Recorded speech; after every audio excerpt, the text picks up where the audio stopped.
যা বলে বলুক, ওকে মোটেও নিজের বুদ্ধিতে চলতে দেবি না।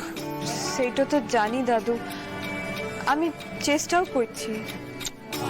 না না না না, চেষ্টা না চেষ্টা না, আমি তোকে কি বোঝাচ্ছি? ওইসব চেষ্টা ফেষ্টা করে কিচ্ছু হবে না। একবারে জেদ নিয়ে সংকল্প করে ওই বেটাকে পথে আনতে হবে। কিন্তু বাঁধন ছাড়া হয়ে সারা জীবনটা কাটিয়ে দিতে চায়।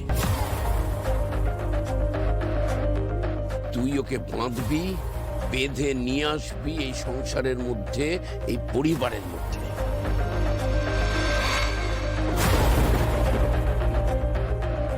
ছন্ন ছড়া উড়নচণ্ডী রায়নকে একেবারে বদলে ফেলতে হবে। তোর উপর অনেক আশা ভরসা আমার পারুল দিদি। আমি জানি তুই আমাকে নিরাশ করবি না। দাদু, আমি রায়ানকে খুব একটা বেশি বদলে ফেলতে চাই নাই, তবে ওর যাতে ভালো হয়, ও যাতে ভালো মতো ওর লক্ষ্যে পৌঁছাতে পারে, সেই চেষ্টা আমি নিশ্চয়ই করব। ঠিক আছে ঠিক আছে, তোকে আরেকটা বড় কাজ আমি দিচ্ছি। কি কাজ দাদু?